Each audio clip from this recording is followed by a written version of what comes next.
하나님 말씀 보겠습니다. 사도행전 19장 1절부터 20절인데 제가 1절부터 7절까지만 봉독해 드리겠습니다.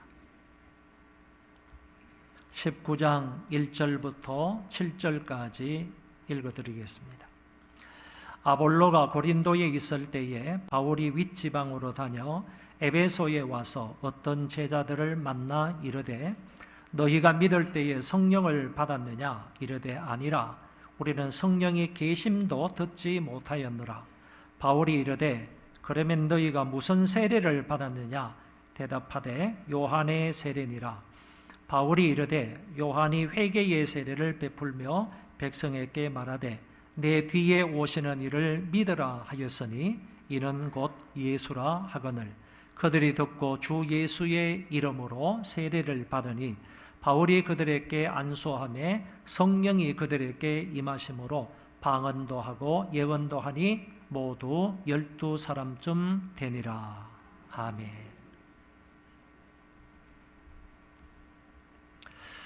바울의 전도 여행 중 에베소에서 가장 오랫동안 머물면서 전도를 했습니다. 2차 때에는 잠깐 들렸다가 지나갔지만 3차 때에는 이곳에서 3년간 머물면서 복음을 전하게 됩니다. 그래서 에베소에서 바울이 복음을 전하는 것을 통하여 아시아 전역에 있는 사람들이 하나님의 말씀을 들었다. 이렇게 성경은 기록하고 있습니다. 오늘 본문의 말씀은 크게 한 세 가지로 나눌 수가 있는데 먼저 바울이 에베소의 어떤 제자들에게 세례를 주고 그들을 위해 안수함으로 성령을 받게 되는 사건이 기술되어 있습니다. 또한 회당과 두란노 서원에서 2년이 넘도록 하나님 나라를 강론하신 부분이 기록되어져 있습니다. 이것뿐만 아니라 바울이 놀라운 능력을 행함으로 에베소 전역에 주의 말씀이 힘있게 흥왕하는 그런 모습을 기술하고 있습니다. 그래서 이 세 가지 사항을 순서대로 한번 살펴보도록 하겠습니다. 아볼로가 에베소를 떠나가서 아가야로 갔습니다. 그리고 난 이후에 바울이 에베소에 도착해서 본격적으로 제3차 전도 여행 가운데 에베소에서 사역을 하게 되었습니다. 이 에베소는 당시 로마의 통치하에 있던 아시아주의 수도로 에게해 해안에 있는 해변 도시입니다. 소아시아 최대의 무역 중심지로 굉장히 번화한 도시였고 문화예술도 매우 많이 발달된 도시였습니다. 그 당시 인구가 자그마치 50만 명이나 되었다고 합니다. 우리 시흥시의 인구가 어제까지 살펴보니까 51만 8천 명입니다. 51만 8천 명인데 2000년 전에 에베소의 인구가 50만 명이라고 하니까 그 도시가 얼마나 번창한 도시였는가 하는 점을 알게 됩니다. 그리고 이곳에는 아데미라는 그런 우상이 굉장히 큰 우상이 성행하고 있었고 뿐만 아니라 7대 유물 중에 하나가 들어가는 굉장히 큰 웅장한 극장도 있었던 것을 알 수가 있습니다. 바울은 이곳에 오랫동안 머물면서 이 지역을 복음화하는 것을 볼 수 있습니다. 에베소 지역의 사람들도 아볼로처럼 요한의 세례만 알 뿐이었지 성령 세례는 잘 몰랐던 것 같습니다. 그래서 바울이 이 지역에 도착해서 믿는다고 하는 그 신자들에게 말하기를 너희가 믿을 때에 성령을 받았느냐라는 질문을 합니다.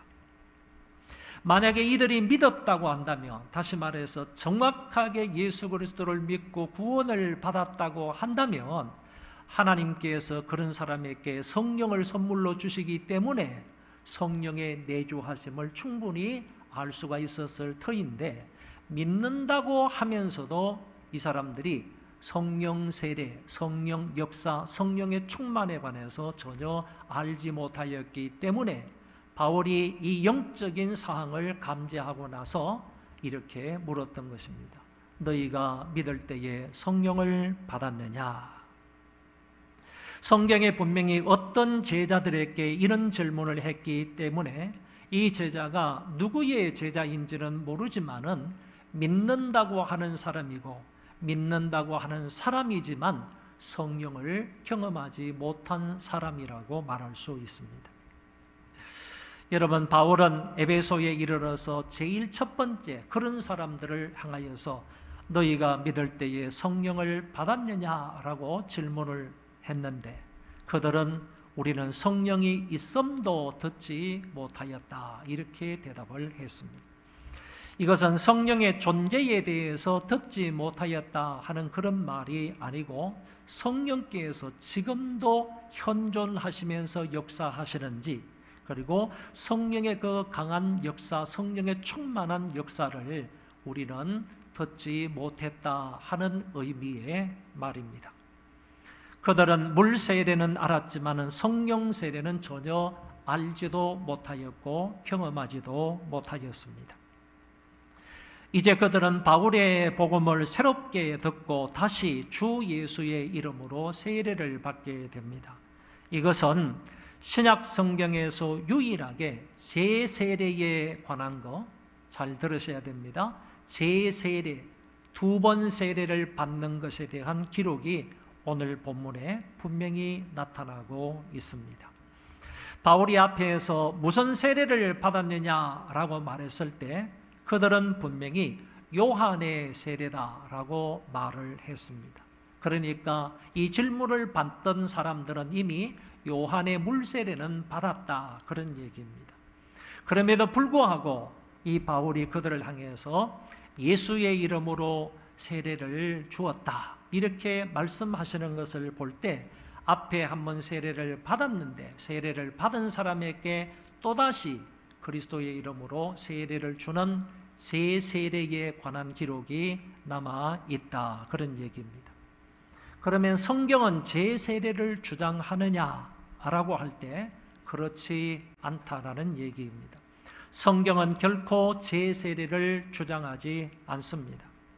그러면 이곳에서의 제세례를 어떻게 이해할 수 있겠는가? 이것은 초대교회의 과도기적인 상황으로 이해를 하고 요한의 물세례는 받았으나 참 신앙을 모르는 그들에게 교훈적으로 일시적으로 준 것뿐이다 이렇게 이해를 한다는 것입니다. 그리고 고린도전서 1장의 말씀을 근거하여 볼 때 바울이 이때 직접적으로 그 사람들에게 세례를 준 것이 아니라 어떤 다른 사람들이 그들에게 세례를 주었다 하는 사실을 알게 됩니다. 그러므로 이 구절을 근거로 해서 제세례파에서 말하는 제세례를 주장할 수는 없다라고 말할 수가 있는 것입니다. 세례 후에 바울이 12명의 성도들에게 안수를 했더니 성령이 그들에게 임하시었고 그들은 방언도 하고 예언도 하게 되었습니다. 여기에서 말하는 방언은 사도행전 2장에서 나타난 방언하고 차이가 있습니다.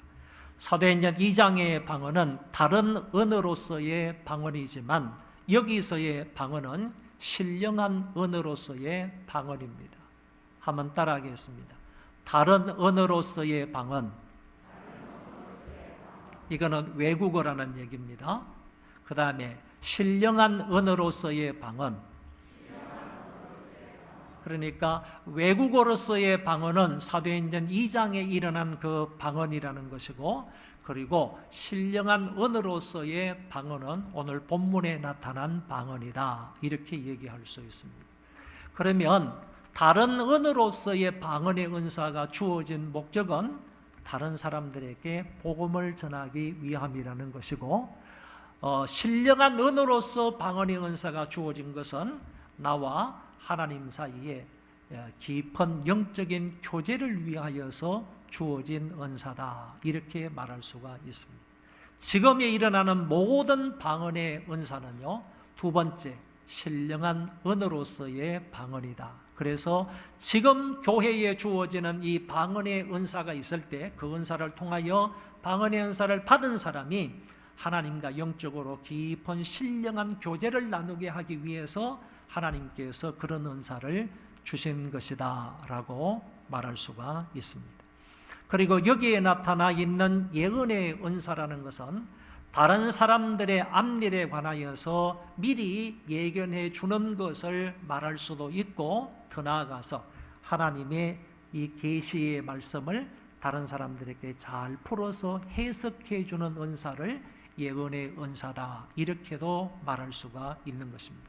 현대에 와서 예언의 은사가 있다는 것은 다른 사람의 앞길을 마치 예견해 주는 그런 은사라고 보기보다는 오히려 하나님의 말씀을 하나님의 말씀대로 잘 해석해 주고 풀어서 가르쳐 주는 그런 은사를 예언의 은사다, 이렇게 말할 수 있는 것입니다. 성령이 임하시고 그들에게 은사가 나타난 이와 같은 역사가 사도행전의 기록에 보면 몇 번 나타나고 있습니다. 첫 번째 성령 강림 사건은 예루살렘 다락방에서 일어났고요. 두 번째는 예루살렘의 한 모임에서, 교회에서 위험에 처해 있는 교인들을 위해서 함께 기도했을 때 하늘이 갈라지고 그곳 성령의 충만함이 임하여서 땅이 진동하며 성령의 역사가 일어났던 것을 볼 수 있습니다. 3차는 사마리아 성에서 일어났고 4차는 고넬료의 집에서 일어났으며, 이제 오늘 본문에 있는 이 성령 강림 사건은 제5차가 되겠습니다. 이 제5차가 바로 에베소에서 일어났기 때문에 이 에베소에서 일어난 성령 강림 사건을 일컬어서 에베소의 오순절이다, 이렇게 말하기도 합니다. 마가의 다락방에 임하신 성령 충만하심과 오늘 에베소에 임하신 하나님의 성령께서 오늘 우리가 머물고 있는 이곳에서도 강하게 일어나고 은사도 충만해지는 역사가 있기를 바랍니다. 우리의 가정에도 이와 같은 성령 강림의 역사가 있기를 바라고요. 우리 교회와 그리고 이 나라 이민족 위에도 성령의 강한 역사가 일어나기를 소망합니다. 다음 문단은 바울이 회당과 두란노 서원에서 전도하는 기사입니다. 그는 에베소 회당에서 하나님 나라를 강론했습니다. 무려 석 달 동안이나 회당에 들어가서 하나님 나라를 지속적으로 강론한 것입니다. 예수님도 보면 제일 첫 번째 사역을 시작하면서 회개하라 천국이 가까이 왔느니라 라고 말씀하시면서 하나님 나라를 선포하시면서 천국을 선포하시면서 그분의 사역이 시작이 되었고, 성천하시기 직전에 하늘나라로 올라가시기 직전에도요, 성경에 보면 예수님은 하나님 나라를 가르치시고 선포하셨다고 하셨습니다. 그러니까 예수님의 사역 처음부터 끝까지 일관된 주제는 하나님 나라였다 하는 점을 알 수가 있습니다.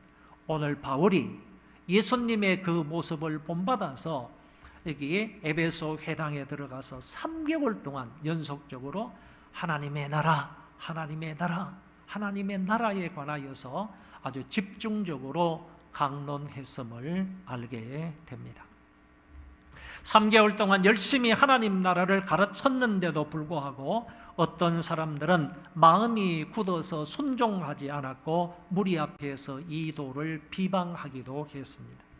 물론 영적으로 유익을 얻거나 신앙이 굳건해진 그런 사람들도 있었겠지만 그런 사람보다는 마음이 완고하고 마음을 닫아버리고 하나님 나라의 복음을 받아들이지 않는 완악한 그런 사람들이 더 많았다라는 사실입니다.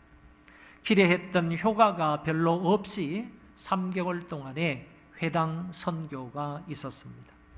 그래서 바울은 그들을 떠나서 이제 두란노 서원으로 옮겨서 강론을 하기 시작합니다.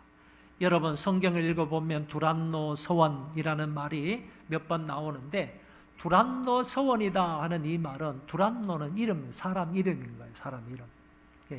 그 사람이 강의하는 장소, 그 사람이 주로 강론하는 장소를 서원이라 이렇게 말하기 때문에 두란노 서원은 두란노라는 사람이 어떤 것을 강론하는 장소를 일컬어서 두란노 서원이라고 말하고 있습니다.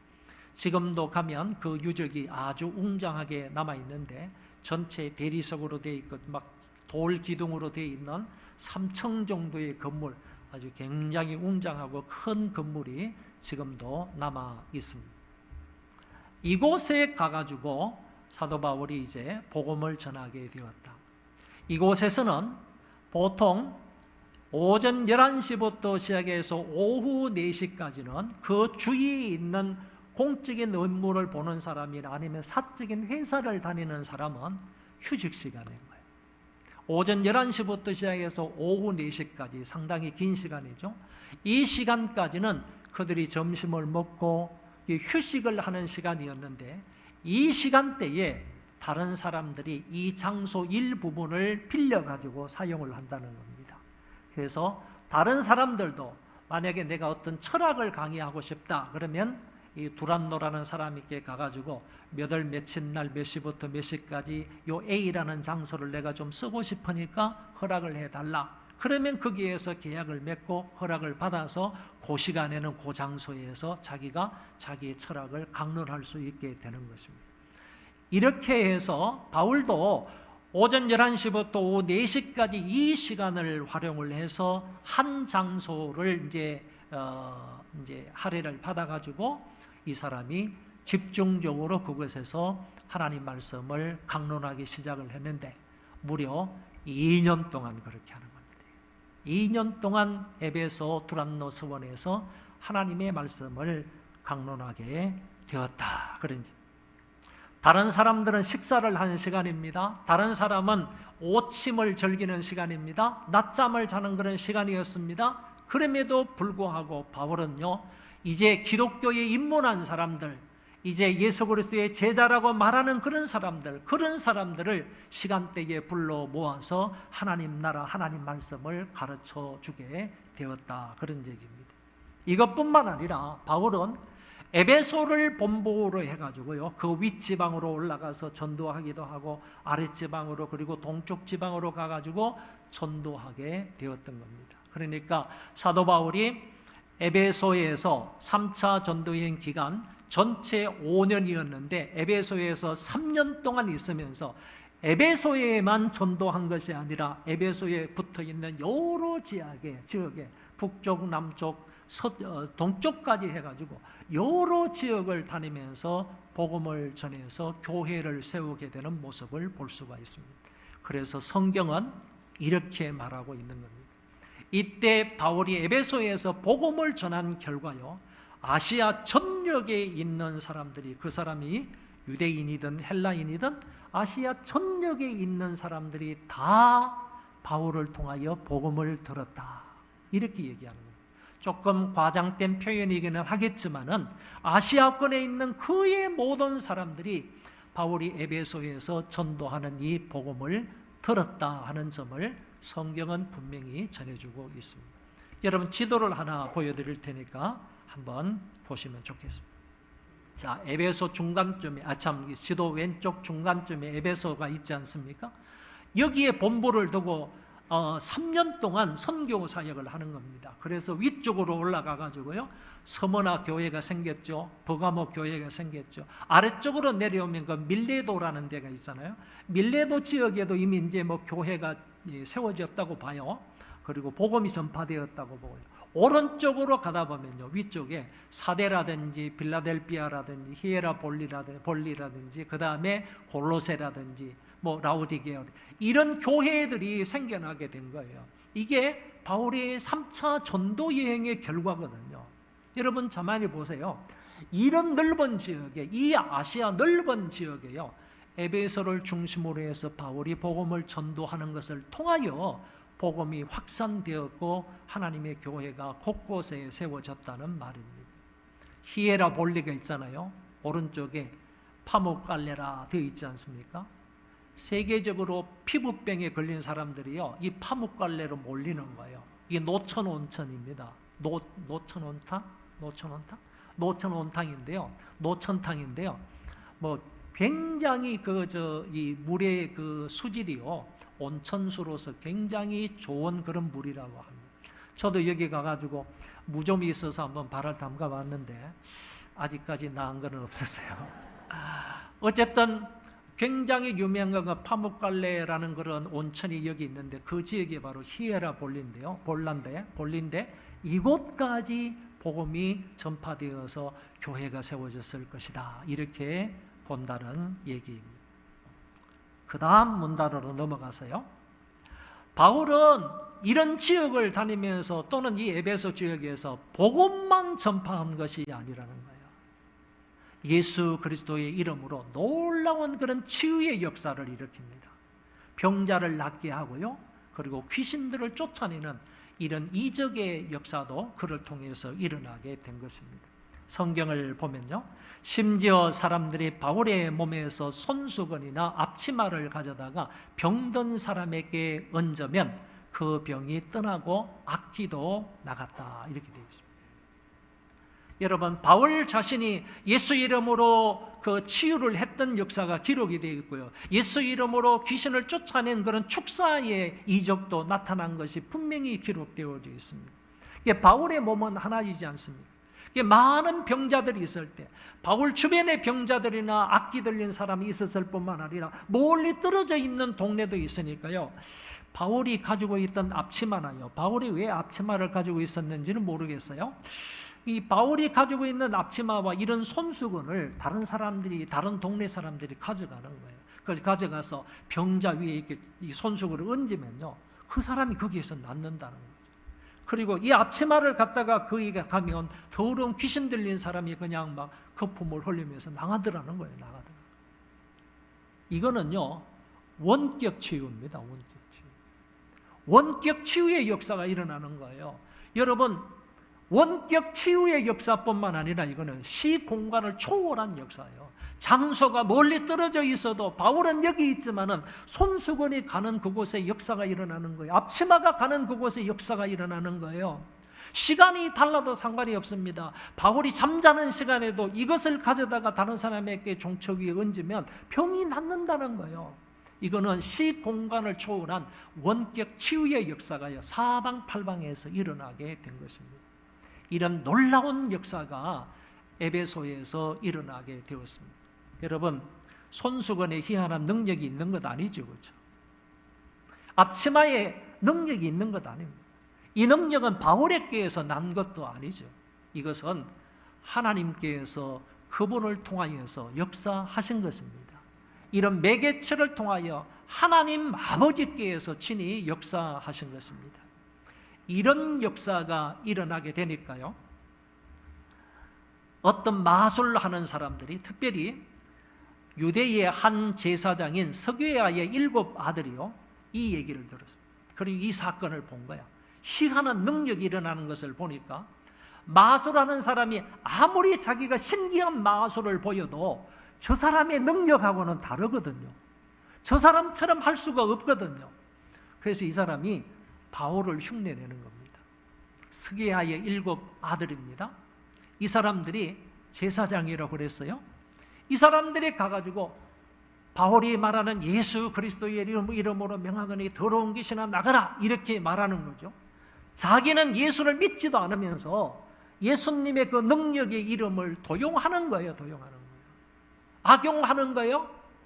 바울이 말했던 예수 그리스도의 이름으로 명하노니 더러운 귀신아 나가라. 그러니까 오히려 거기 붙어있던 귀신이요, 자기에게 달라들어가지고 상해를 입히면서요, 해를 입히면서 이 사람이 너무 놀래가지고 그 귀신이 자기에게 덮어써가지고요, 너무 놀래니까 옷을 막 다 벗어 던지고 맨몸으로 알몸으로 막 도망가는 이런 그 웃지 못할 사건이 있었지 않습니까?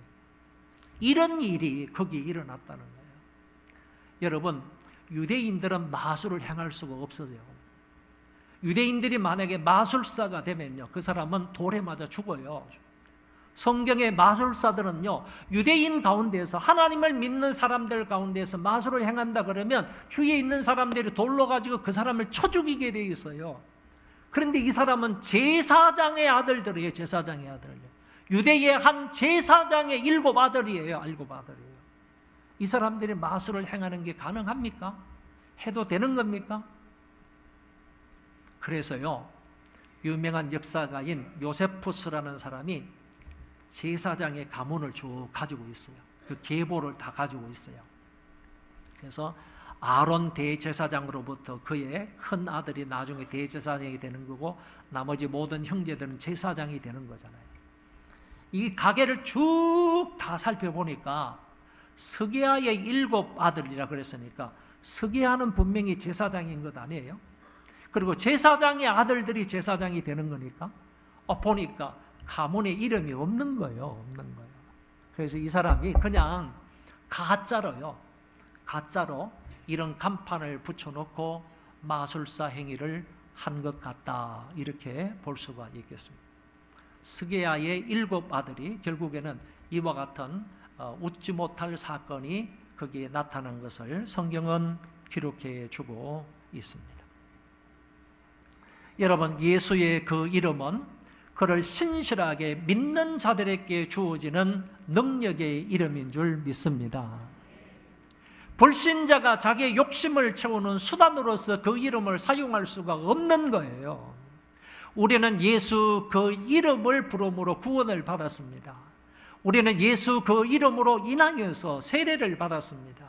우리는 예수 그 이름으로 하나님 아버지께 기도를 드립니다.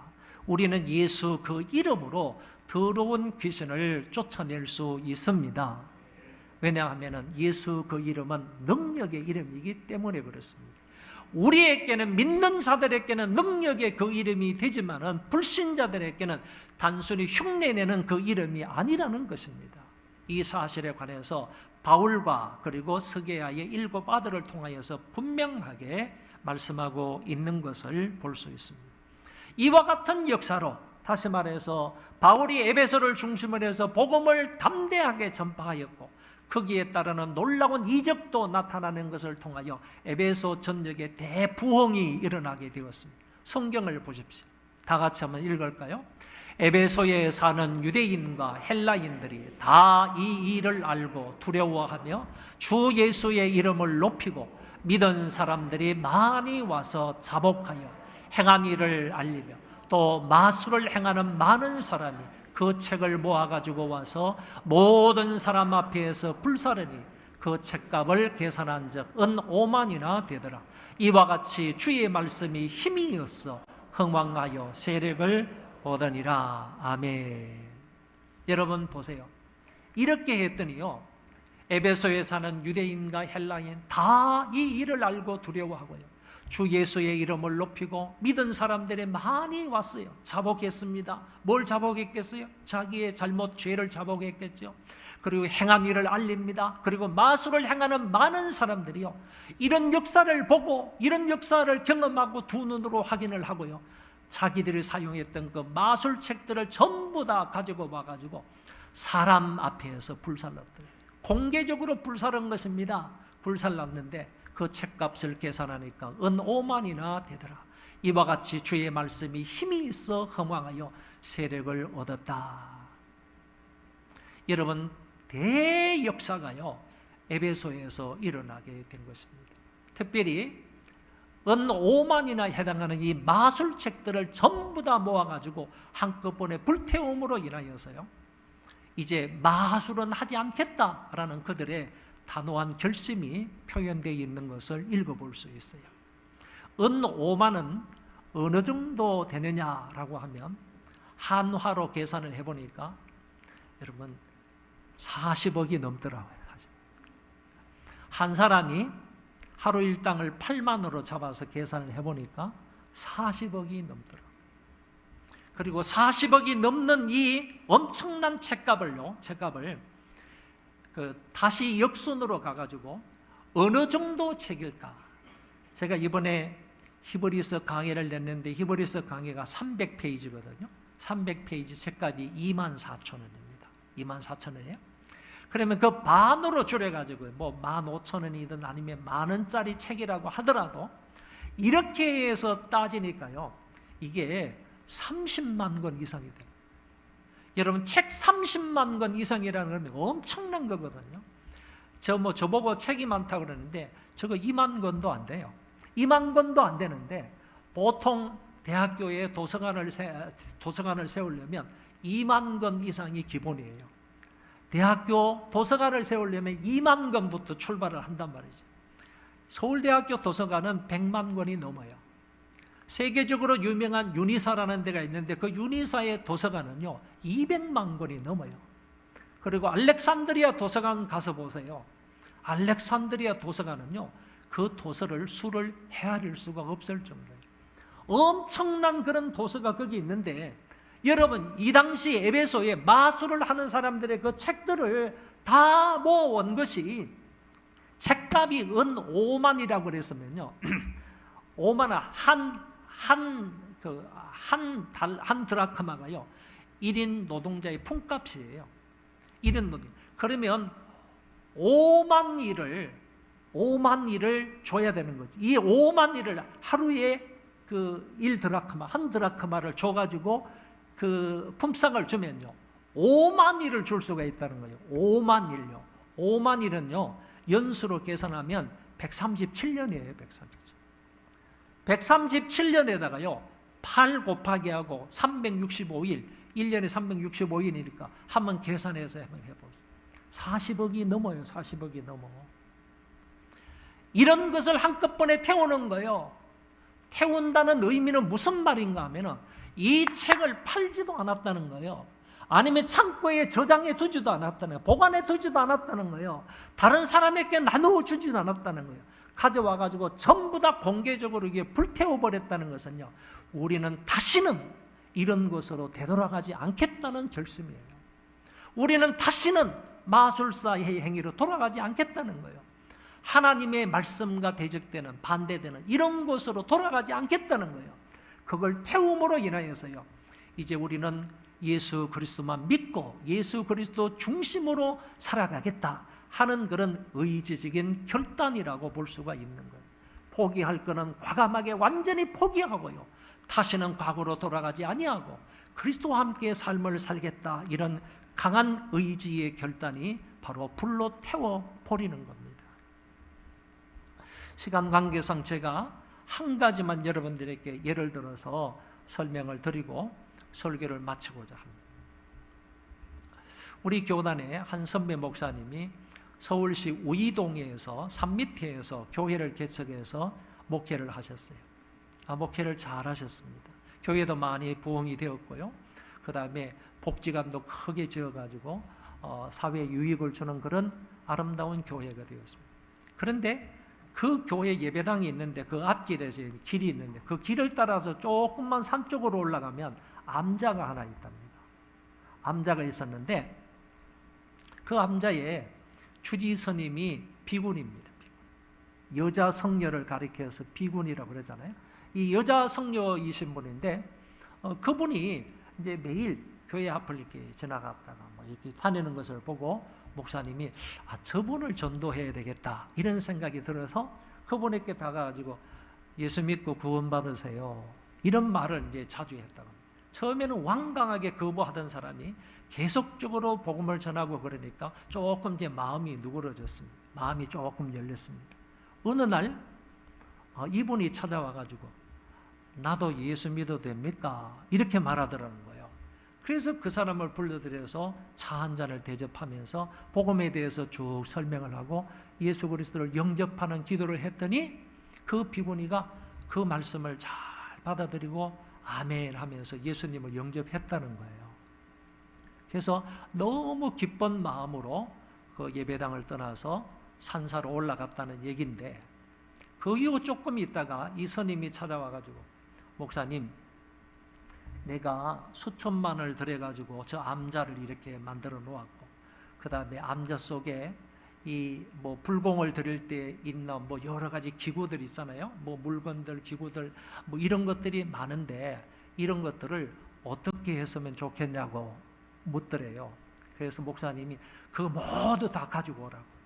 그러니까 이 스님이 인부들을 시켜가지고 니아카를 동원해가지고요. 그쪽이 산속이니까 니아카를 동원해가지고 면리학과를 동원해서요. 거기에다 다 자기가 쓰던 거, 절에서 쓰던 거 모든 것을 담아가지고 교회로 가져온 거예요. 그 당시 교회는요, 이렇게 소각장이 있어요. 교회 한쪽 구석에 학교에 가면 소각장이 있는 것처럼 그런 소각장이 있어가지고 거기에다가 다 넣고요, 기름을 뿌려가지고 그 모든 것을 다 태워버렸단 말이에요.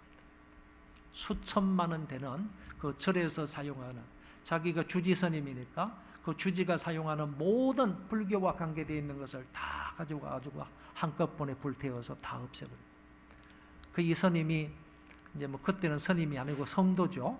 이 사람이 참 시원섭섭하다고 얘기를 하는, 한편으로는 시원하고요, 한편으로는 조금 섭섭하다 하는 말씀을 하셨다는데, 그 이후로 그 비구니는 그 우이제일교회에서 신앙생활을 잘 했다는 얘기입니다.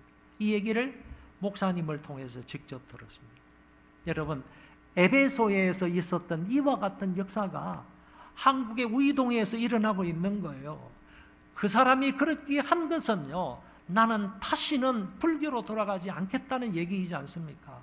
나는 다시는 저런 곳으로 돌아가지 않겠다. 이제 나는 그리스도와 함께 살겠다라는 그런 각오와 결심의 표현이라고 보는 것입니다.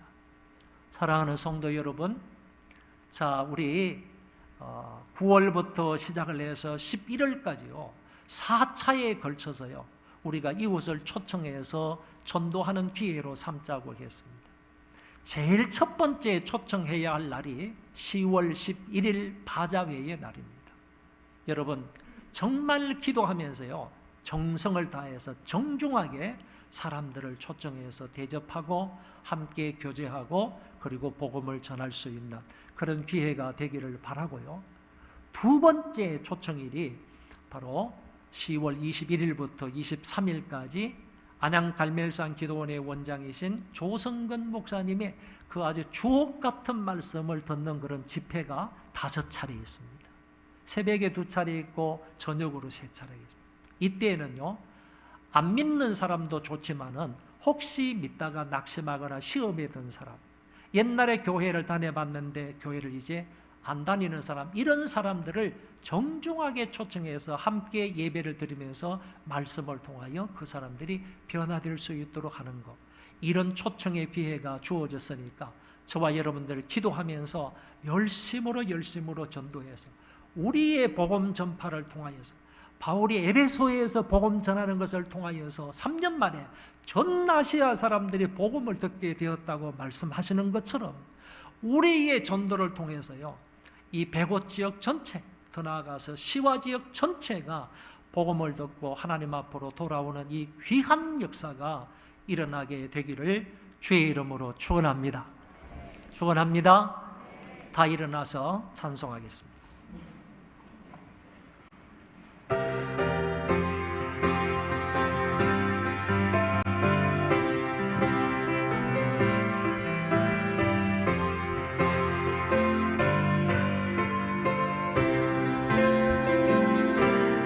들고 산을 넘는 자들의 발길 아름답도다.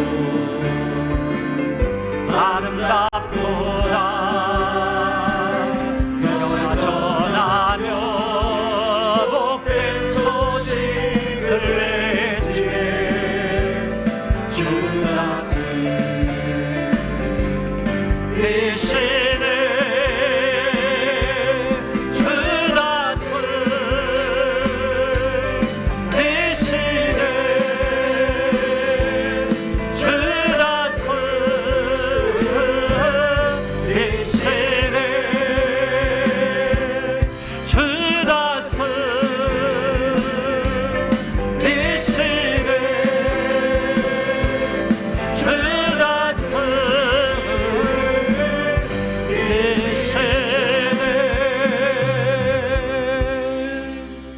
여호와께서